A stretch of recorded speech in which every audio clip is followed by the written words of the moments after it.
Beijing, a Chinese human rights activist who went by the online name Super Vulgar Butcher and made public shaming of officials. A raucous art form was sent to prison for 8 years after a court declared him guilty of subversion on Tuesday after an earlier, secretive trial. The activist, whose real name is Wu Gan, became renowned among rights advocates for helping organize boisterous protests outside courthouses and government offices to support plaintiffs and defendants who accused officials of abusing their power. Mr. Wu, easily recognized by his shaven head and goatee, relied on social media, a wide and fluid network of online supporters, and abrasive mockery to spread his message.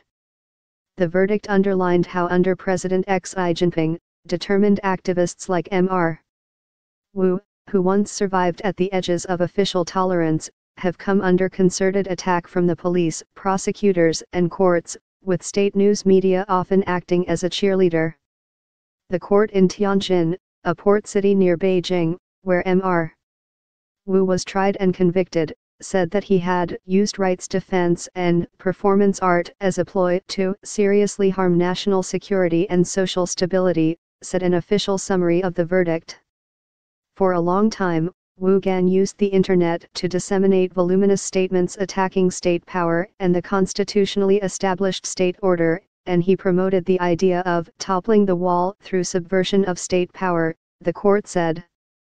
Government officials put a tight lid on Mr. Wu's trial, which was held more than 4 months ago. Protesters were warned against turning up, and Mr. Wu's supporters and Western diplomats who went to the courthouse were enveloped by the police and security guards in plain clothes, according to human rights groups monitoring the trial. Days before the trial, Mr. Wu issued a statement saying that he would not speak during the hearing and predicting that he would receive a heavy sentence for refusing to go along with a show trial. "I will never regret what I have done and the choices I have made up to now," Mr. Wu said in the pre-trial statement that human rights groups shared online. He wrote, "I will be convicted not because I'm really guilty, but because I refuse to accept a state-designated lawyer, would not plead guilty and go along with media propaganda, and insisted on exposing their savagery in torturing and abusing me, as well as the prosecutor's cover ups and dereliction of office."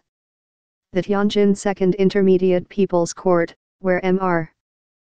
Wu stood trial, said he had acknowledged that he had violated the criminal law.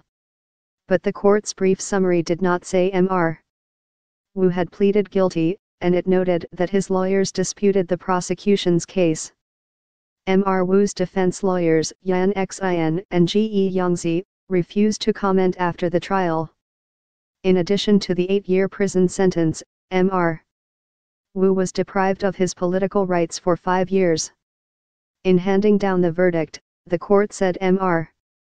Wu attacked state power, promoted subversion and colluded with illegal religion practitioners, vilified others on the internet and spread rumors in the name of safeguarding rights.